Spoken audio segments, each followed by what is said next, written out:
Hablaremos hoy del misterio del zar Alejandro. Hemos hablado hace poquito de Alejandro I de Rusia, Alejandro Pavlovich. Pavlovich porque era hijo de Pablo. Contamos, ¿se acuerda? Que medio se había enamorado de Josefina, la mujer de Napoleón. Sí, y que tenía facha el tipo. Sí, que tenía mucha facha, sí. Pero que finalmente se enamoró más todavía de la hija de Josefina. Sí, señor. Hortensia, la hija que había tenido Josefina con el finado Beauharnais, ya que Napoleón fue su segundo esposo y no le dio hijos a él, ¿no? Bueno, habíamos contado que en virtud de este pequeño affair, Josefina se pilló un resfrío que le costó la vida, y que, bueno, contamos las aventuras de Alejandro en París, Sí. de Alejandro I de Rusia. Hoy contaremos una historia mucho más profunda, conmovedora y misteriosa. Pushkin, impresionado por este asunto que vamos a contar, escribió. También lo hizo Tolstoy, años después de estos acontecimientos. Sabemos que el zar Alejandro I era un hombre supersticioso. Esto no se dijo tanto el otro día, ¿eh? Algunos dudaban de su cordura, de tan supersticioso que era. Y pensaban que había heredado la locura de su padre, Pablo I, que estaba re loco. Entre los que pensaban eso estaban Lord Walpole, que era el embajador inglés en San Petersburgo, Metternich, el canciller, y hasta el propio Napoleón, que había sido, no digamos su amigo, sino más bien su enemigo, pero que lo conocía bien. Alejandro prestaba atención a los profetas. El príncipe Golitsyn, ministro de Asuntos Religiosos, promovía cualquier secta de moda. Hemos contado que Alejandro se reunía con los Dujovors o con los Scopizzi o Castrati. Lo había impresionado particularmente Caterina Tatarinova, jefa de una comunidad de danzarines extáticos. Digo extáticos con X, sí, ya que los bailarines estáticos con S no tienen muy buena prensa. Caterina giraba como un trompo, si me permiten la expresión, vestida con una camisa blanca transparente. Y después lanzaba a gritos sus profecías al zar de Rusia. Sí. Y Alejandro, que era un ávido lector de la Biblia, le pedía a Caterina que explicara el significado esotérico de distintos pasajes. A ver, dice, explícame este. Sí.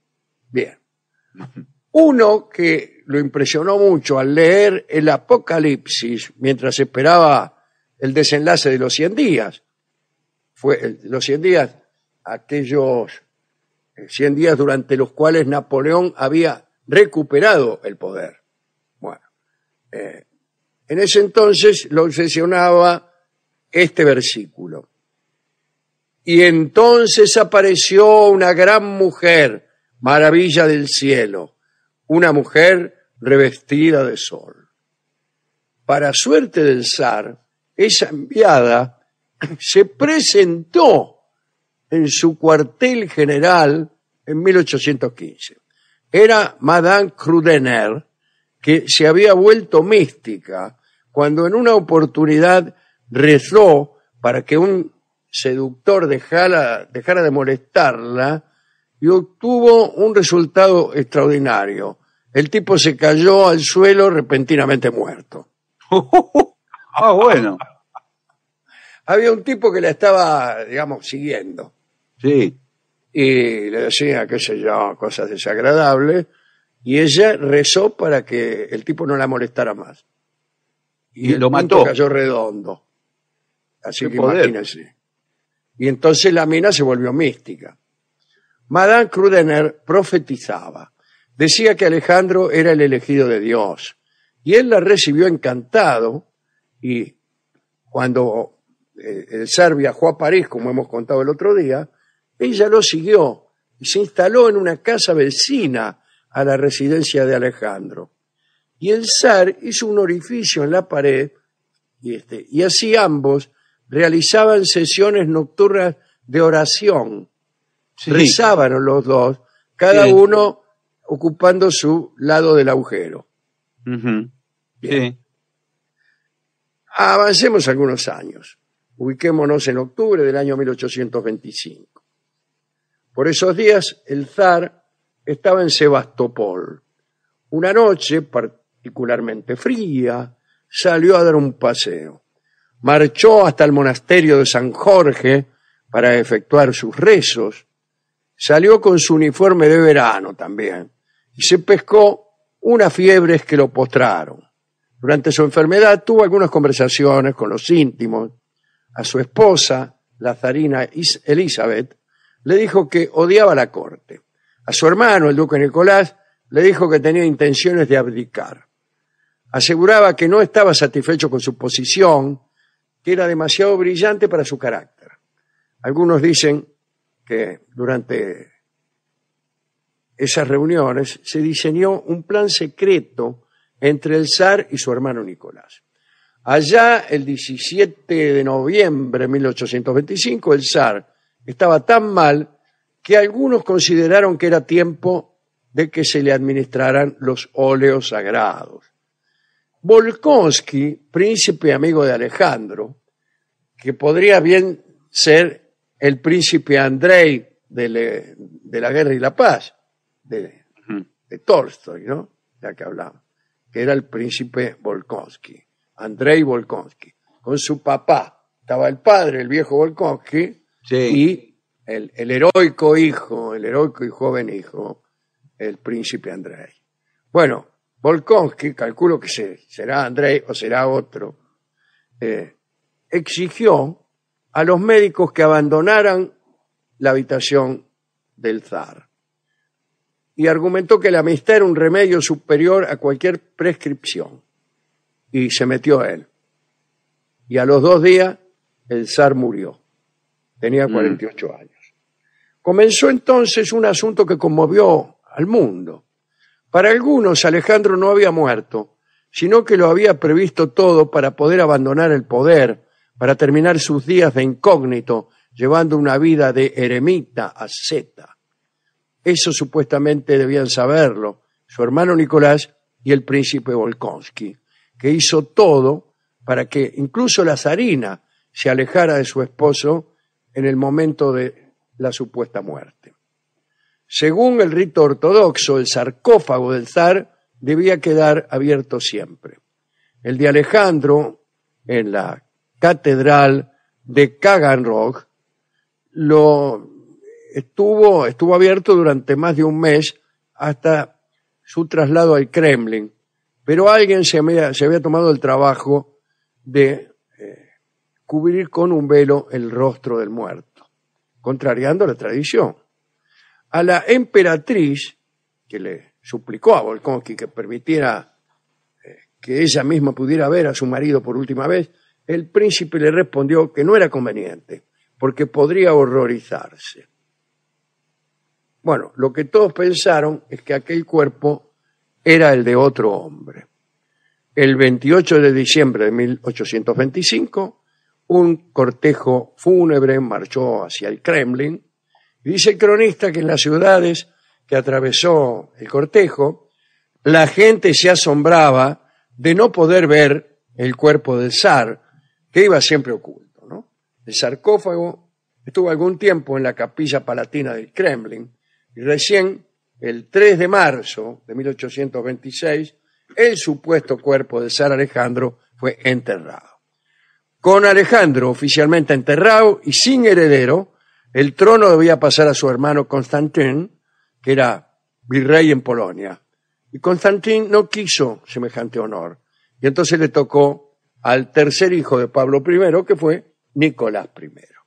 10 años más tarde, en 1836, en los alrededores de la pequeña ciudad de Krasnoufimsk, un hombre con aspecto de starets, es decir, de monje ortodoxo, fue detenido por vagabundeo. Cabalgaba, sin embargo, un caballo de raza. Se le preguntó de dónde lo había sacado, porque era un caballo, como no había otro igual, en cientos de kilómetros a la redonda. Y el hombre, que dijo llamarse Fedor Kuzmich, no respondió. Le dieron algunos latigazos, lo mandaron al calabozo. Y curiosamente, desde altísimas esferas, se envió una esquela en la que se ordenaba a las autoridades que no maltrataran más a Fedor y que lo enviaran a donde él quisiera. Fedor Kuzmich, que solo dijo querer mortificarse, pidió ser enviado junto con otros presos a Siberia.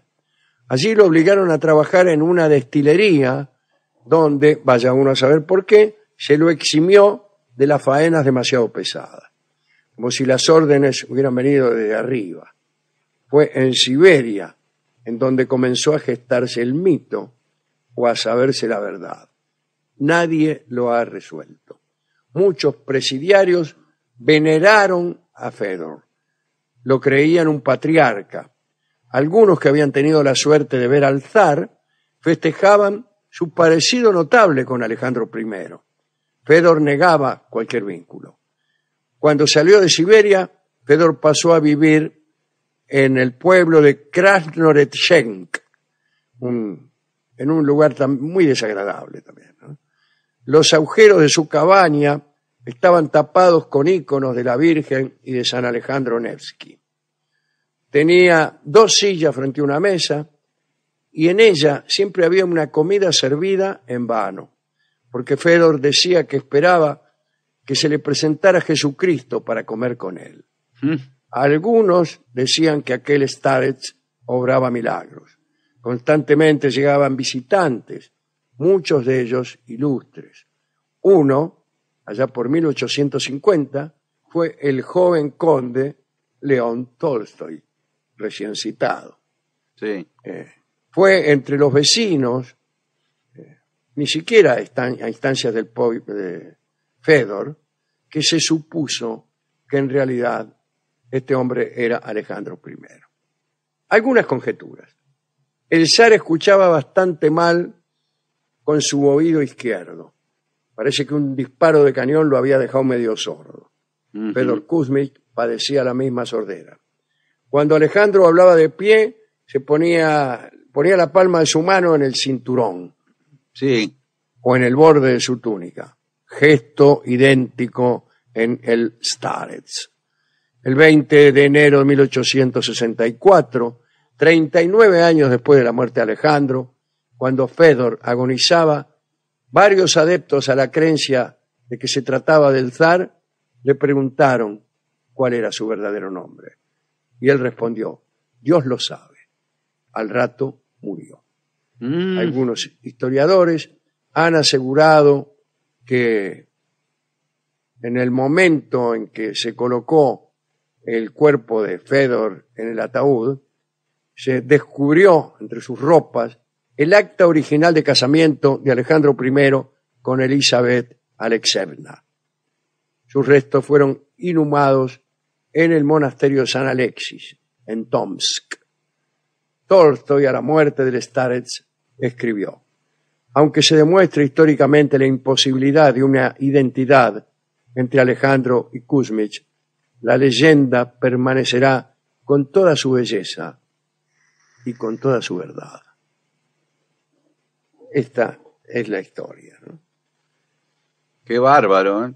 No se supo nunca. No se supo nunca. No se supo nunca. Vamos a ilustrar este cuentito, este relato tan divertido porque tiene su gracia, ¿no? Y tan misterioso también. Sí. con la canción que se llama ¿Será él? Me pregunta, ¿será él? Es una canción que canta Alberto Merlo.